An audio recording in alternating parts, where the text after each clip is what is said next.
A mysterious ruler named Dhul-Qarnayn travels to the edges of the earth, guided by divine purpose and a heart full of justice.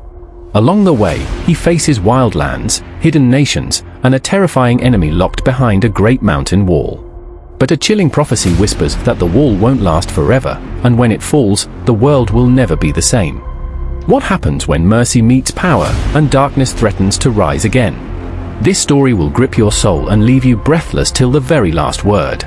Before we start the video, don't forget to like the video and leave a comment. Tell us where you are watching from and share the video so the message of Allah can be spread across all nations and human beings. If you are ready, let's start the video.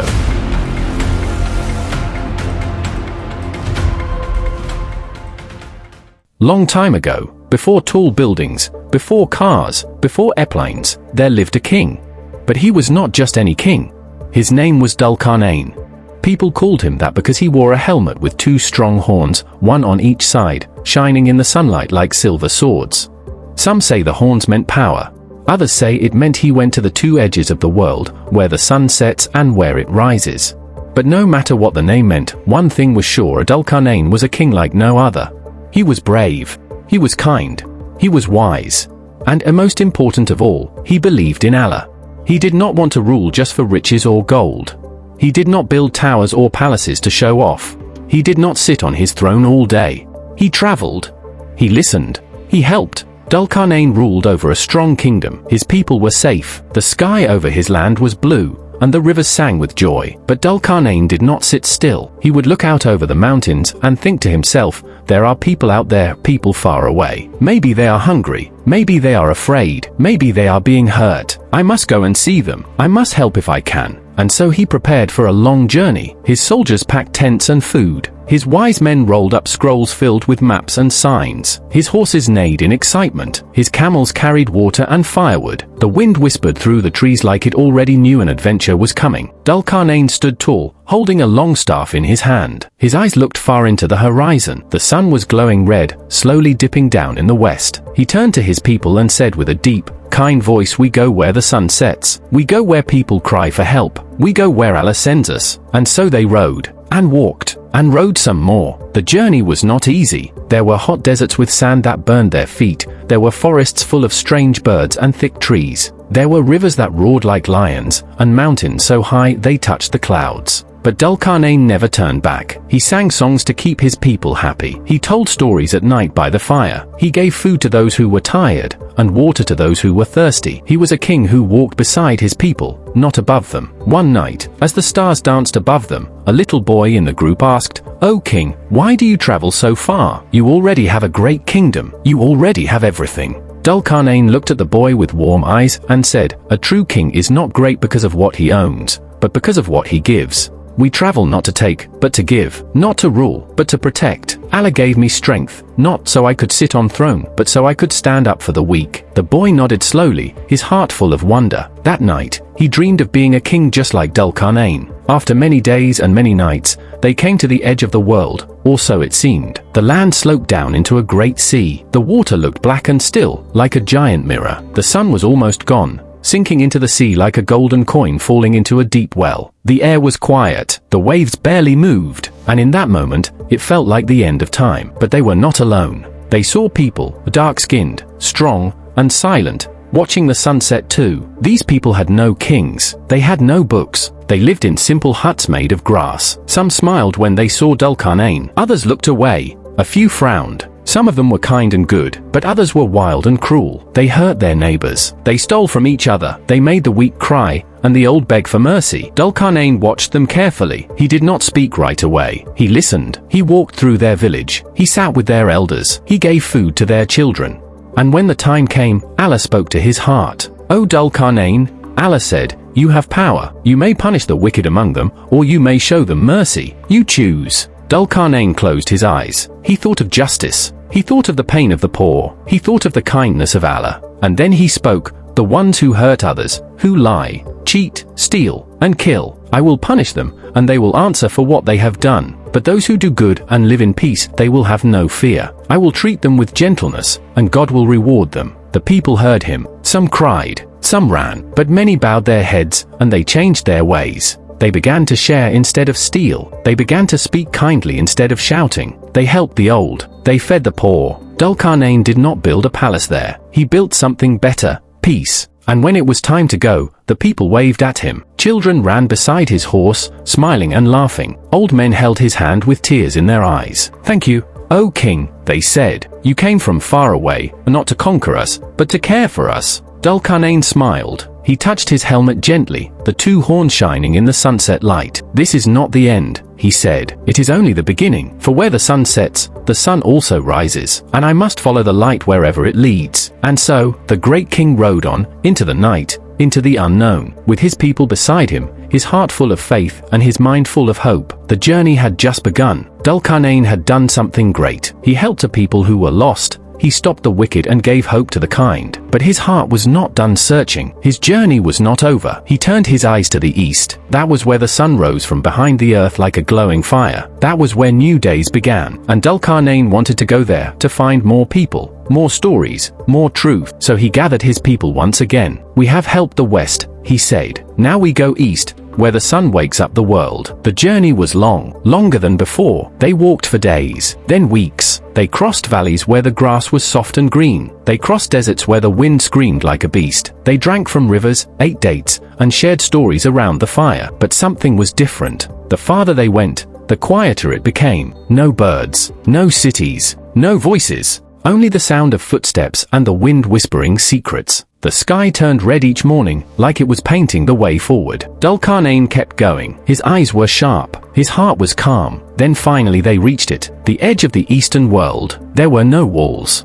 no homes, no roofs, just a wide, open land. The sun rose there without any shade. It was hot, very hot. The people who lived there had no tents, no houses. They lived under the open sky, faces glowing in the sunlight, eyes blinking against the bright light. They were different. They did not speak the same language. They wore no armor. They had no weapons. They did not fight. They just stood, like trees rooted to the earth, quiet and still. Dhul-Qarnayn watched them. He did not rush to speak. He did not raise his sword. He watched how they lived. They grew their food in silence. They drank from streams. They did not bother anyone. They had no king, no books, no cities, but they had peace, real peace. Dhul-Qarnayn turned to his men. "These people have no shelter from the sun," he said, "but they have shelter in their hearts. They harm no one. They take only what they need." And so, he made a decision. "We will not build walls here. We will not fight. We will leave them in peace, just as they are." Some of his soldiers looked surprised. "But they are strange," one whispered. "Shouldn't we teach them something? Shouldn't we lead them?" But Dhul-Qarnayn shook his head gently. "No," he said. "Peace is not always something you give. Sometimes, peace is something you leave alone." He rode through their land slowly. He nodded to their elders. He gave water to their children. He offered gifts, but he took nothing. And the people, though they didn't understand his words, saw his eyes. They saw that he was kind.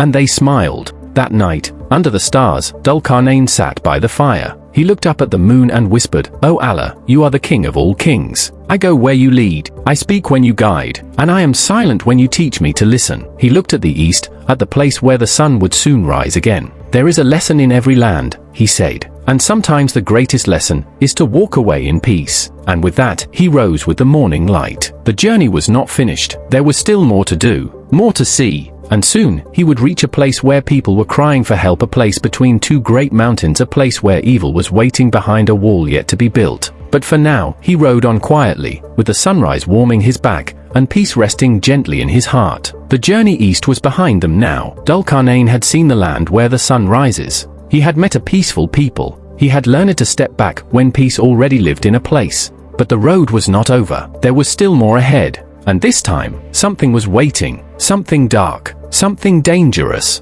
They began climbing into the mountains. Not just any mountains. These were sharp, rocky, and steep. The wind howled like a wolf between the cliffs. Even the birds didn't fly too high. They moved slowly, step by step. The path was narrow. The air was thin. Some men grew tired. The camels stumbled. But Dhul-Qarnayn kept going. His eyes were steady. His heart was quiet. He could feel it. Something was near. And then they saw it. A valley, hidden deep between two giant mountains. The mountains rose like walls, tall, cold, and grey. Down below, smoke curled into the sky. People moved like tiny dots. And from far away, Dhul-Qarnayn heard something he hadn't heard in a long time. Crying. Not just one voice, but many, men, women, children, calling for help. Dhul-Qarnayn rushed forward. When he entered the valley, people gathered around him. Their clothes were torn. Their eyes were tired. They looked afraid, even of their own shadows. One of the elders stepped forward. His beard was white, his hands shaking. "O noble king," the man said in a shaky voice, "we are trapped. Please listen.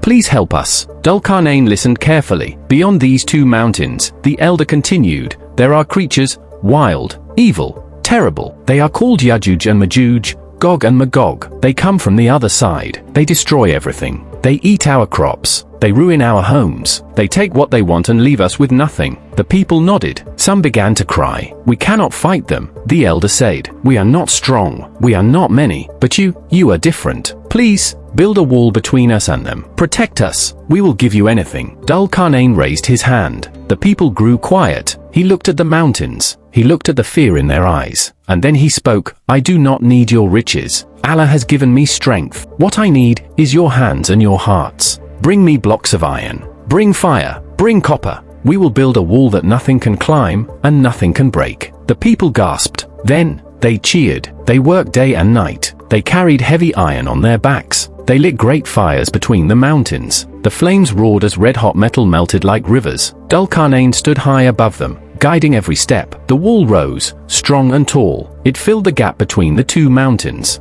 No hole, no crack, no path for Gog and Magog. And when it was done, they poured melted copper over it, hardening it like stone, smooth and unbreakable. The people stared at the wall in awe. Nothing like it had ever been built. It stood like a giant, guarding the valley. Dhul-Qarnayn looked at the wall, then turned to the people and said, "This wall is strong. But remember, only Allah's protection lasts forever. One day, when the time is right, this wall will break. But until then, live in peace and be thankful." And with that, he stepped away, his mission complete. But far beyond the wall, deep in the shadows, Gog and Magog waited. The great iron wall stood between the two mountains, strong as the sky, silent as a sleeping giant. The people in the valley were safe. The wind no longer carried screams. No more fear, no more fire, no more crying. Dhul-Qarnayn had done what no one else could. He had sealed away the evil of Gog and Magog. The people bowed their heads and gave thanks. But Dhul-Qarnayn was quiet. He looked at the wall, his eyes deep and still. He knew something the others didn't. This wall was strong, but it would not last forever. That night, as the stars blinked gently above the valley, Dhul-Qarnayn stood alone before the wall. He placed his hand on the cold metal and whispered, "O Allah, you know what we do not. You hold the keys of time. This wall is strong today, but one day, it will fall." He sat on a stone and closed his eyes, and in his heart, he remembered what Allah had told him. Long ago, before the mountains were born, Allah knew about Gog and Magog. They were wild, they were many, they did not care for good or evil. They wanted to take, to break, to rule. And so, Allah allowed Dhul-Qarnayn to build the wall not forever, but for a time. Because every wall, no matter how tall, will one day break when Allah commands it. And the Qur'an tells us this truth: when the promise of my Lord comes true, he will level this wall to the ground, and Gog and Magog will surge forth, like waves crashing over one another. Surah Al-Kahf 18:98-99. That day is not today, but it is coming. Far behind the wall, deep in the dark lands where the sun doesn't shine, Gog and Magog were not sleeping. They were digging. Every day, they scratched and tore at the wall. They used sharp tools. They broke stone. They scraped metal. And every night, when they grew tired, they said, "We'll come back tomorrow and finish." But when they returned the next day, the wall was whole again, as if it had never been touched. Because they forgot something important. They never said, "Inshallah, if Allah wills." But one day,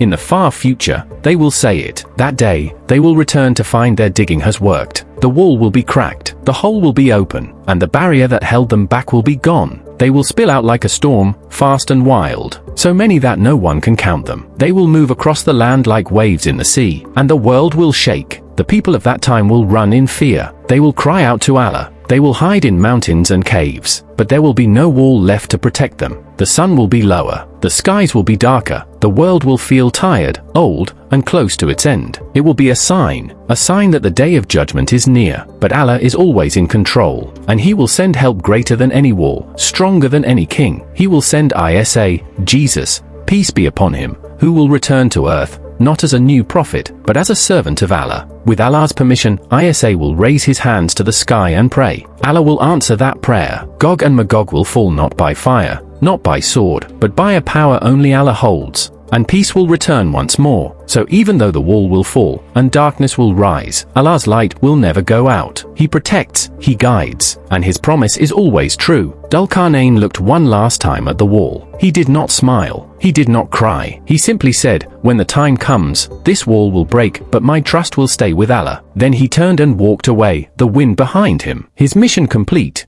Time passed. Years turned into centuries. Centuries turned into stories. And stories became distant memories. The world changed. Mountains grew old. Seas moved. People forgot the man named Dhul-Qarnayn and the great wall he built. But Allah did not forget. His plan never sleeps. His promise always comes true. Far behind the two mountains, in the dark lands beyond the wall, Gog and Magog were still there. They were many, more than the stars. They still dug, still scratched, still waited. And then, one day, their leader finally said, "Let us return tomorrow if Allah wills." And something changed. When they came back, the wall was broken. The way was open. The world was waiting. They burst through the gap like a storm. Fast, loud, countless. They flooded the earth like crashing waves. They took over valleys and plains. People ran in fear. Cities cried out. It felt like the world would end. But Allah, the most merciful, never leaves His creation without hope. At that time, the skies turned bright again, not with the sun, but with the return of a beloved messenger. Isa, Jesus, peace be upon him, came down from the heavens. He did not come as a king with a sword. He came as a servant of Allah, full of kindness and strength. The people ran to him. "Save us," they cried, "help us." Isa raised his hands and prayed, "O Allah, the Most High, you are the one who created them. You are the one who can stop them. Protect the earth by your power." And Allah answered. Gog and Magog, who had roared like lions, fell silent. Their strength melted away like snow in the sun. They dropped to the ground, one by one. Not from war, not from weapons, but from Allah's will. The earth grew quiet. The birds returned. The wind blew soft again. Peace had come back. The people rejoiced. They smiled through tears. Children laughed. Mothers hugged their babies. Fathers looked to the sky and said, "Thank you, O Allah." Isa stayed with the people for a time. He taught them the truth. He reminded them of the one God. He showed them how to live in kindness, how to share, how to love one another. He was gentle with the poor. He was fair with the strong. And the world was full of light again. Somewhere far away, in books and scrolls, the story of Dhul-Qarnayn was written down again. Children sat around their grandfathers and heard the tale of the man who followed the sun to its setting, who crossed mountains and deserts, who built a wall to protect the world, and who trusted Allah above all things. They remembered his wisdom, his courage, and his deep love for justice, and they smiled, knowing Allah never forgets those who do good. And so the world turned quietly. The sky grew blue again. Trees bloomed. The rivers sang. And though many years would still pass, and many things would still come, one truth remained in every heart. No matter how dark the world becomes, Allah's light will always return.